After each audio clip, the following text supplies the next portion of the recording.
acompañe en una oración una vez más. Padre eterno, aquí estamos. Queremos escuchar tu voz. Queremos que nos hables, oh Dios. No hay nada más importante que poder saber qué es lo que tienes para decirnos a través de la exposición fiel de tu palabra. Mis hermanos y yo hemos pecado contra ti. Permítenos poder recibir consuelo a través de tu palabra. Y que los pecadores, redargüidos por tu voz, puedan venir en arrepentimiento y fe.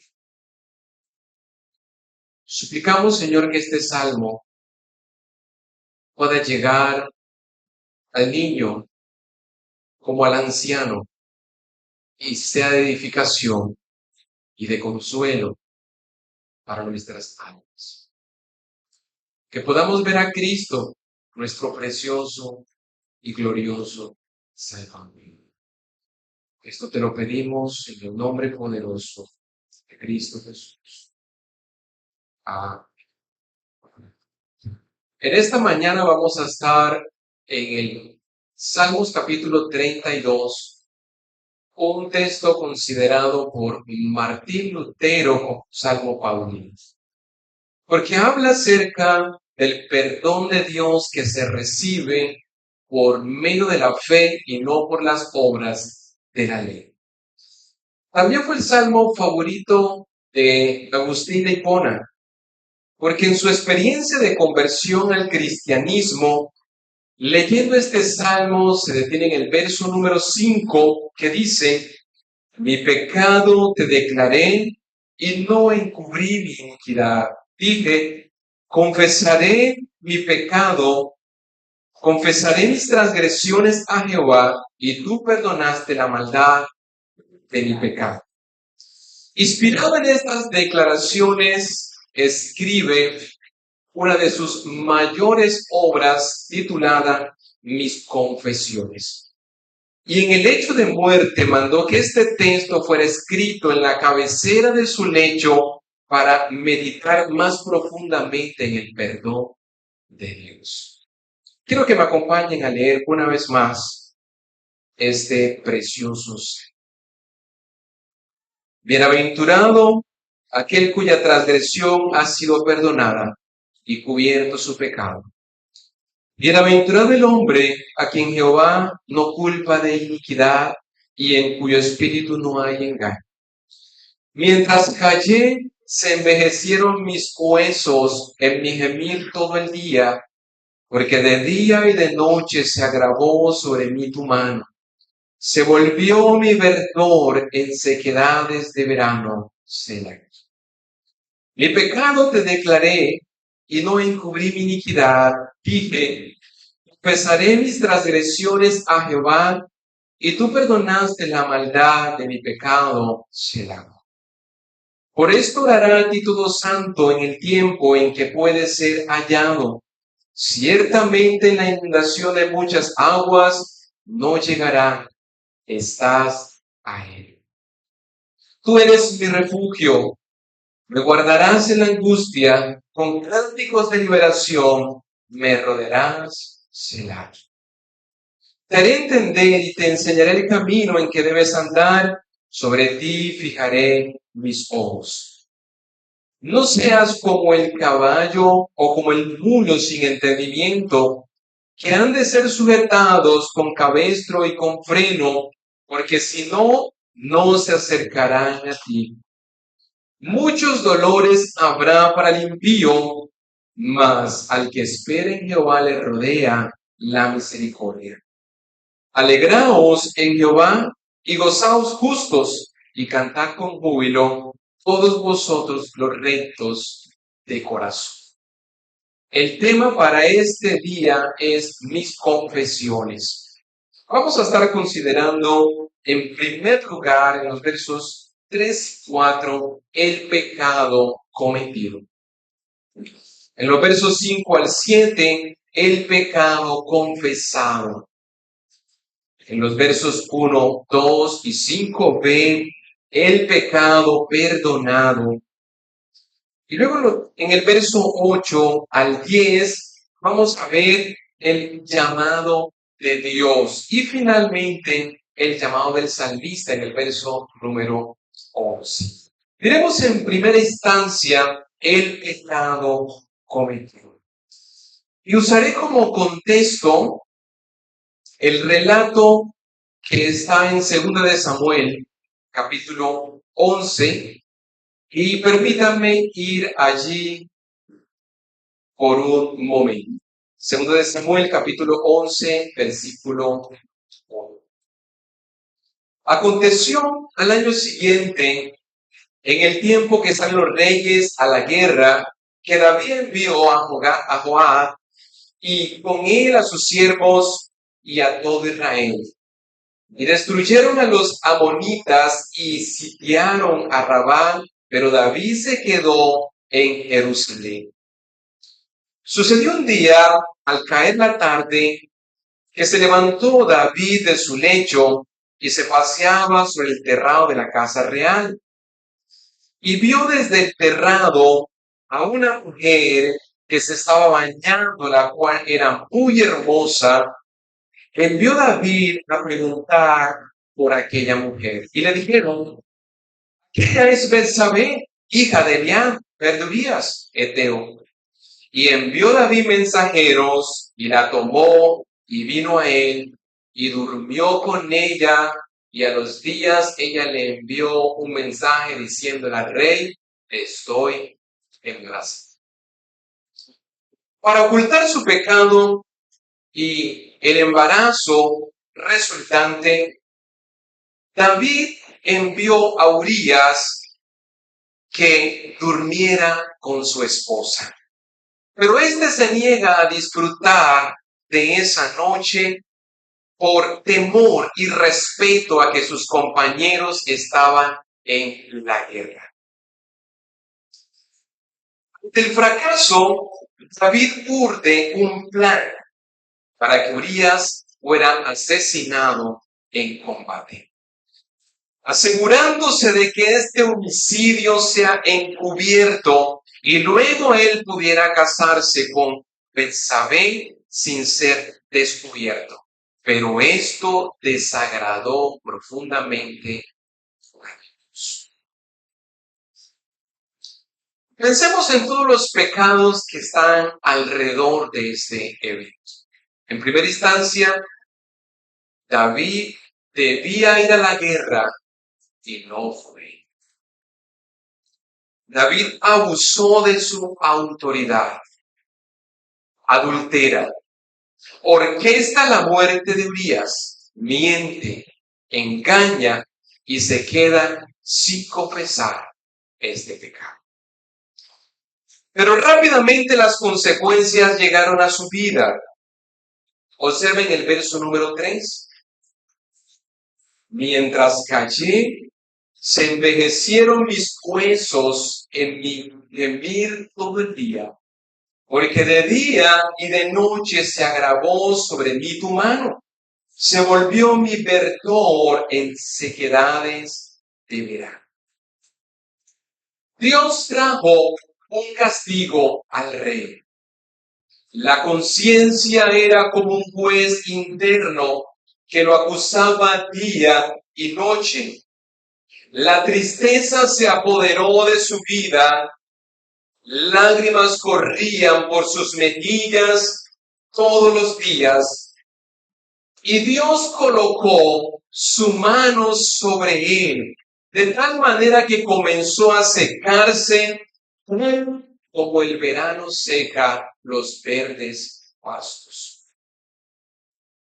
Un autor escribió, es mejor sufrir todas las enfermedades que aquejan la carne y no yacer bajo el sentimiento aplastante de la ira del Dios Todopoderoso. Una cosa es experimentar una enfermedad natural y otra cosa es una enfermedad por causa de la mano de Dios puesta sobre él.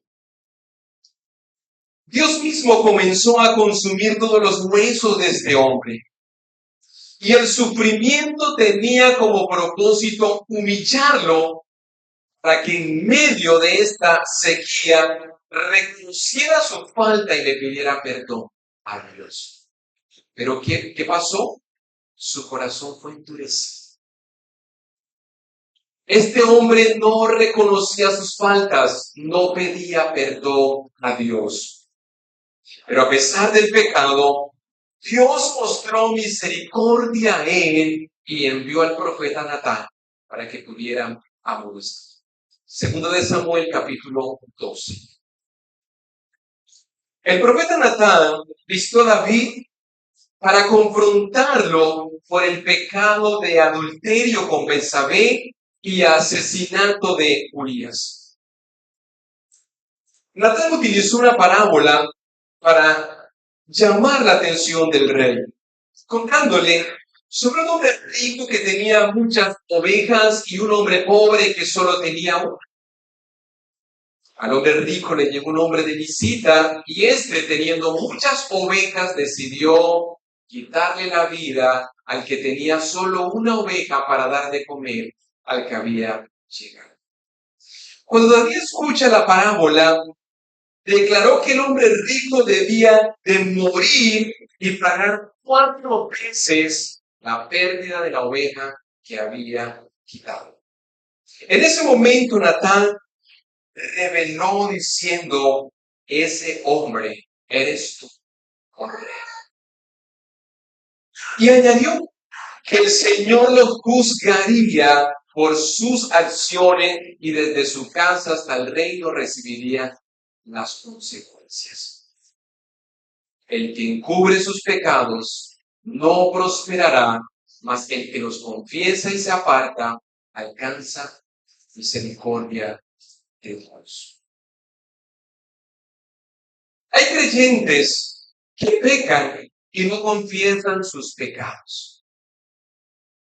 Otros, cuando son confrontados, niegan la falta cometida. Algunos lo justifican o le cambian de nombre. Adán dijo al Señor: la mujer que tú me diste. ¿Cuántas personas culpan a su pareja por los pecados que comete? Culpan el trabajo que el Señor les ha dado.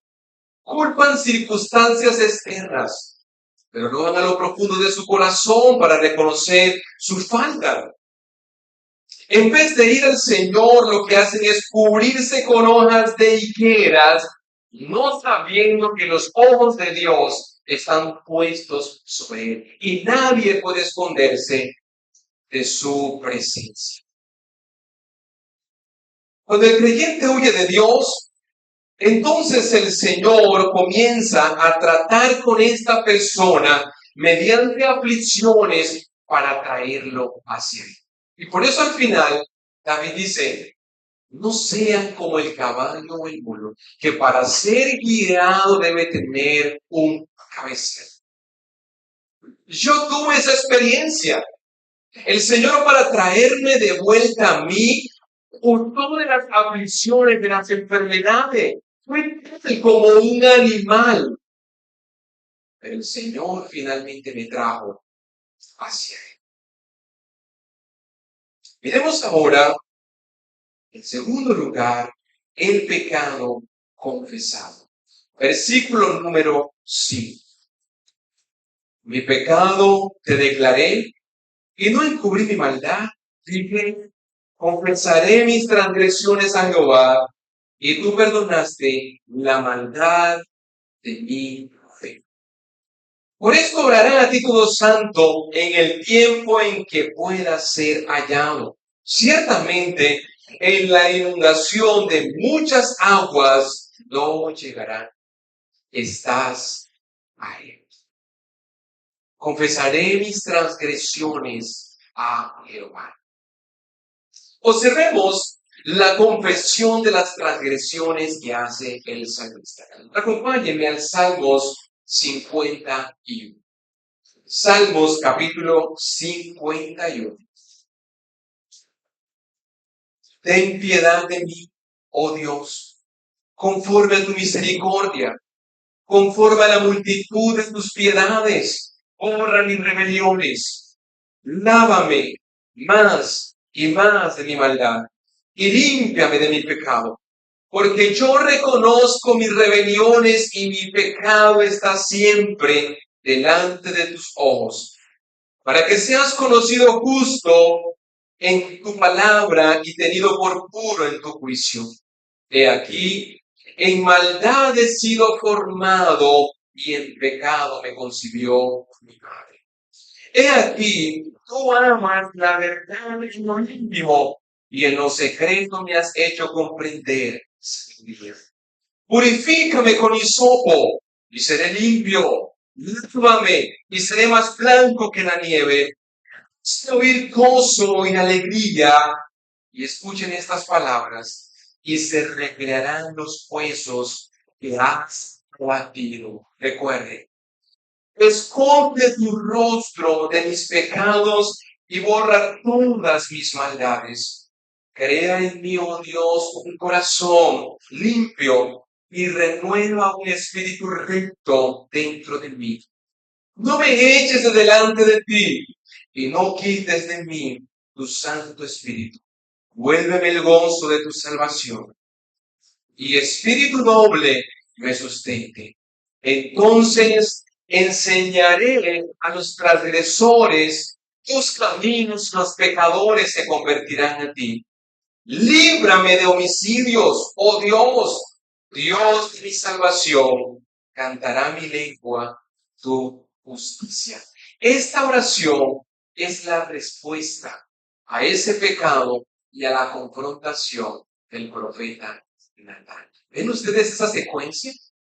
Este salmo es escrito luego del Salmos capítulo 32.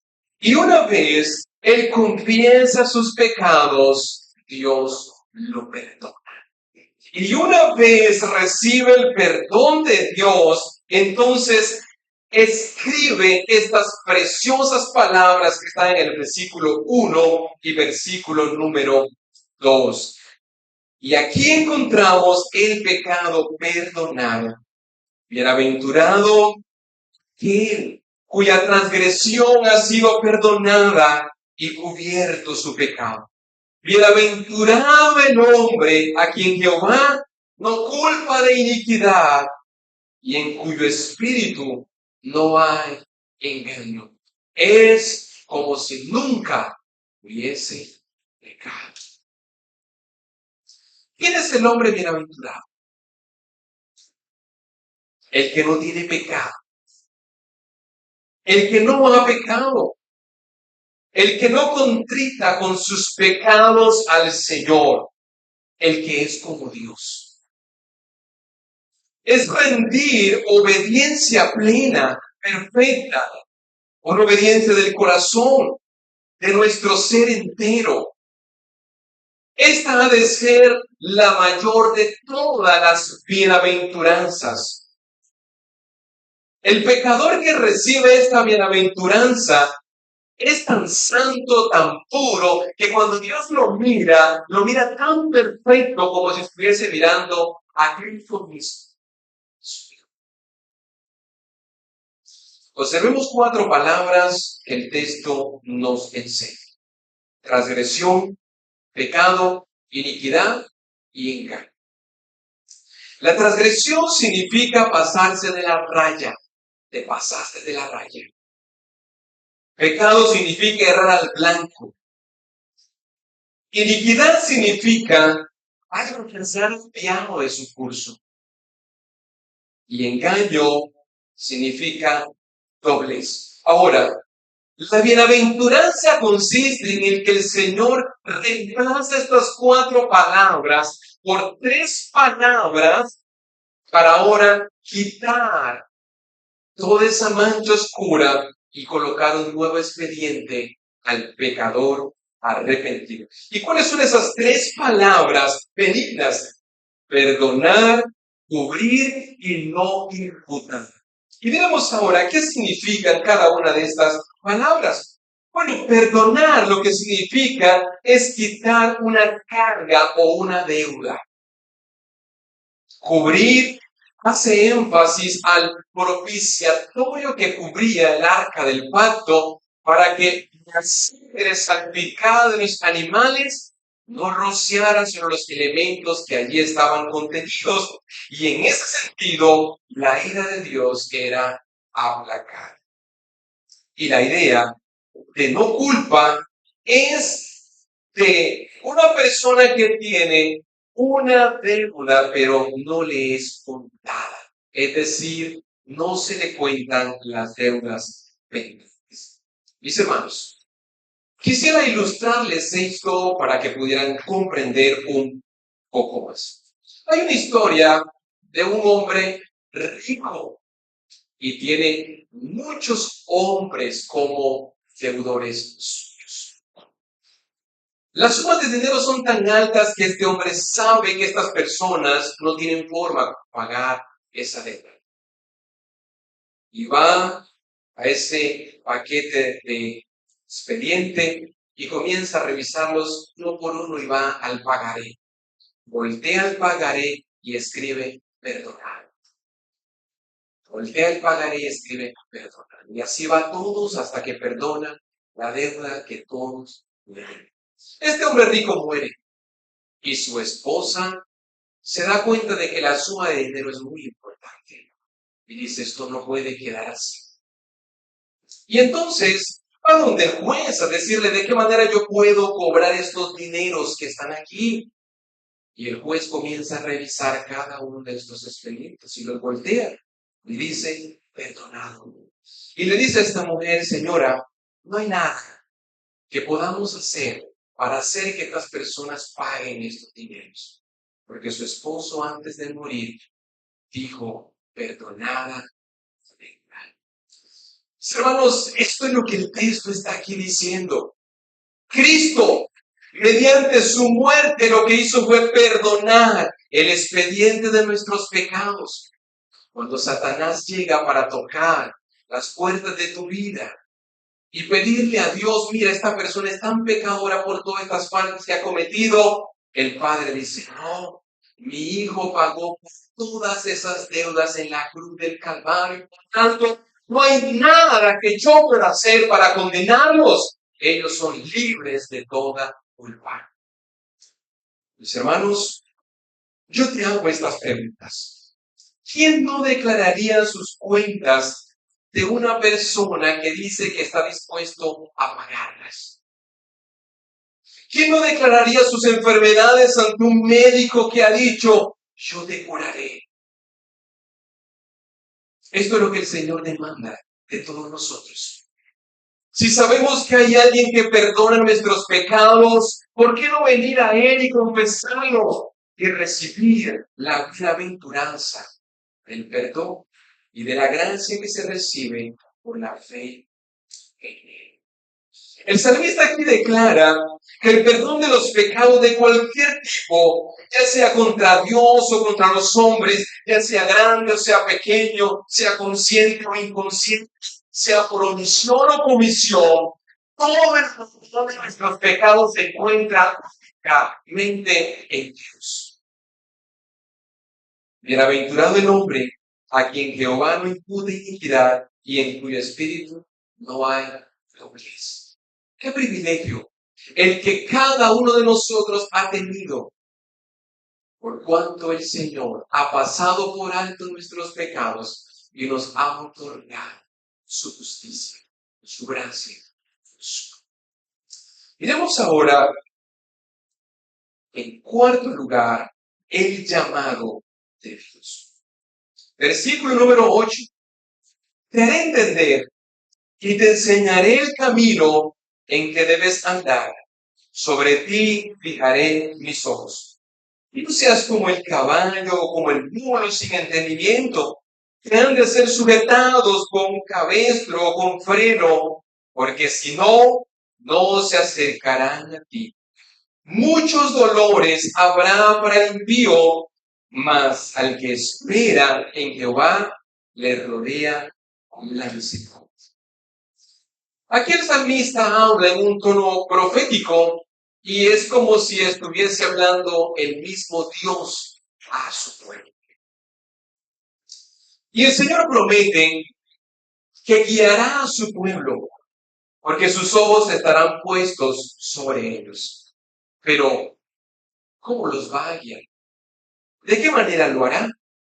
Bueno, si eres una persona creyente, pero consistes en el pecado sin un arrepentimiento constante, el Señor te va a guiar tal como una persona guía al burro o al caballo.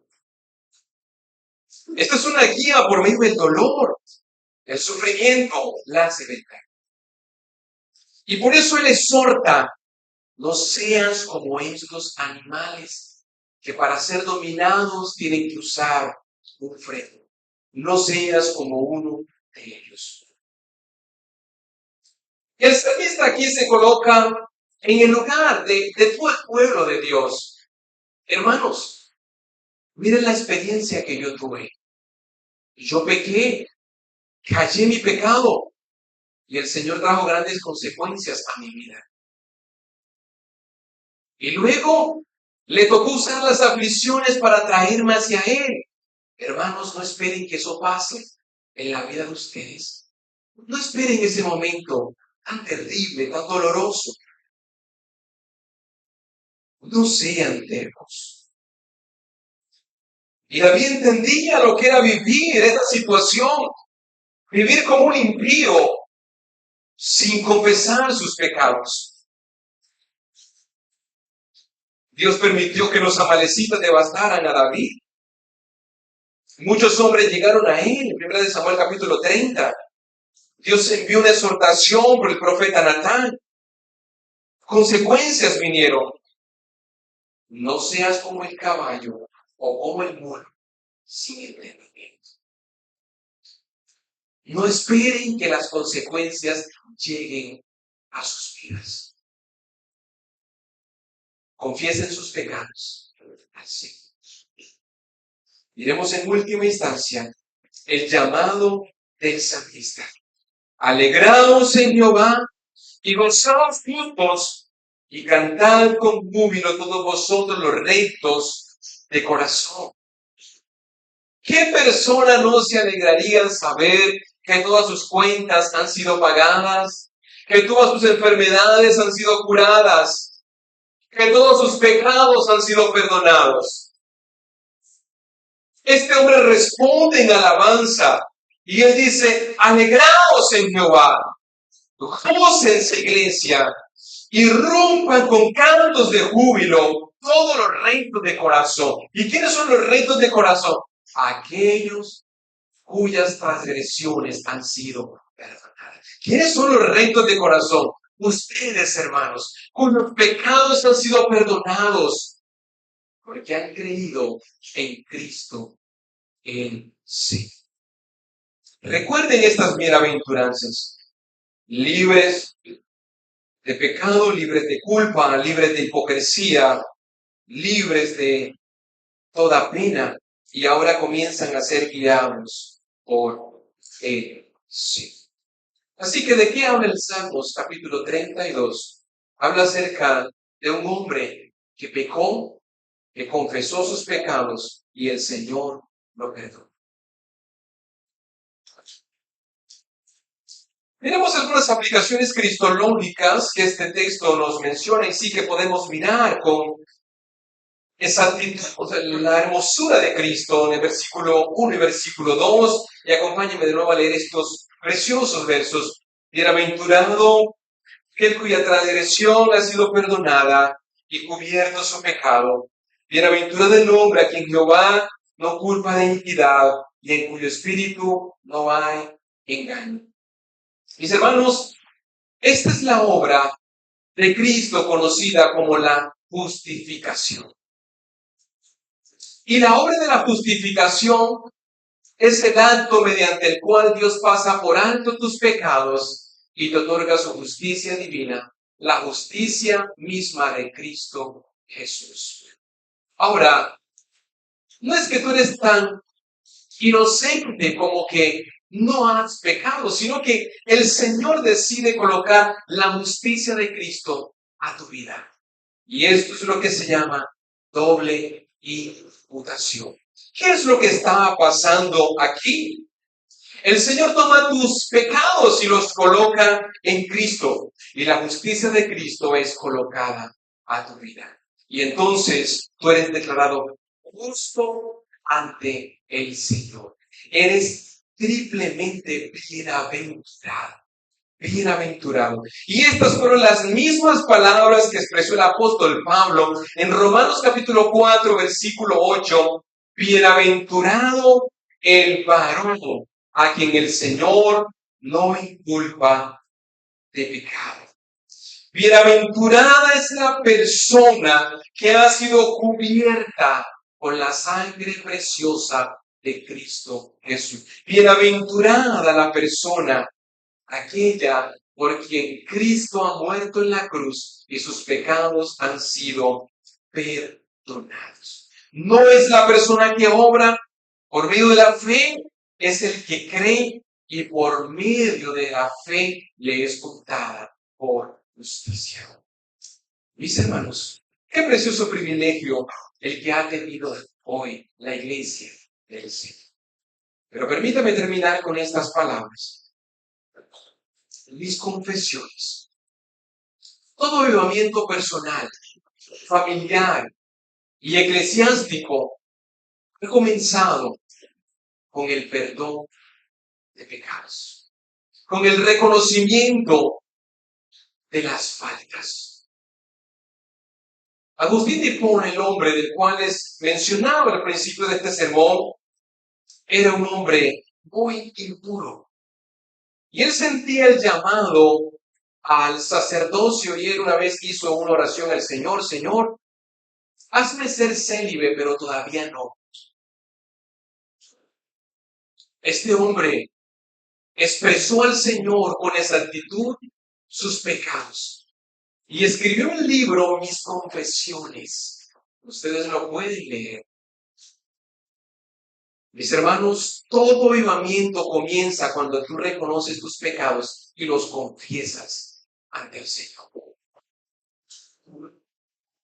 En estos últimos 250 años ha sido lo que ha ocurrido. Y en Hechos capítulo 19, versículos 17 y 20, dice que muchos que habían creído venían confesando sus pecados. Es decir, los cristianos estaban arreglando las cosas que tenían pendiente con Dios. Cuando Juan el Bautista predicaba, los hombres decían: ¿y ahora qué tenemos que hacer? Y él les decía: arrepiéntanse de sus pecados, confiésenlos. Si ustedes robaban, ya no roben más. Y comienza a declarar las cosas de las cuales tenían que apartarse. Hermano, tú sabes el pecado que ha agobiado tu vida. Tú sabes el pecado por el que has estado batallando los últimos días. En esta mañana ve al trono de la gracia de Dios y dile al Señor: aquí te tengo. Y los brazos del Señor están extendidos para perdonar tu vida, de tal manera que tú puedas disfrutar del gozo, de la verdadera bienaventuranza que puede disfrutar aquel hombre que entiende lo que significan los versos de los cuales hoy se mencionado. Que entiende como entendió Agustín de Hipona al decir: no hay otro texto más precioso que este. Al confesar mis pecados el Señor, tendré la certeza de que han sido perdonados. Vengan a Cristo, hermanos y amigos, en esta mañana y reciban el perdón que Dios está otorgando por la fe en Cristo Jesús. Señor, muchas gracias por este tiempo en el que una vez más podemos recordar tu palabra. Oh Dios, ayuda a mis hermanos. Permite que ellos puedan tener ese perdón relacional. Ese pecado remanente pueda ser expuesto ante la cruz de Cristo. Y que mis hermanos puedan gozar de la exclamación que hace David aquí. Por tanto, gozaos y alegraos. Y en el momento del pecado no podamos ir en oración en el tiempo en el que podemos ser escuchados. Porque mañana puede ser tarde. Señor, ayúdanos. Ayúdanos como iglesia. Ayúdanos a venir día tras día, haciendo nuestras confesiones a ti y recibiendo el perdón que tú ofreces, gratuito, solo por Cristo, nuestro sustituto. Ese que murió en el madero de la cruz y por quien asimismo somos libres de toda culpa, de toda iniquidad. Salva a los amigos que están aquí en la mañana de hoy, Señor. Que esta palabra pueda ser aplicada a sus vidas y ellos sean hoy alumbrados por el sol de justicia y también alcancen la verdadera bienaventuranza que es otorgada por la fe en Cristo.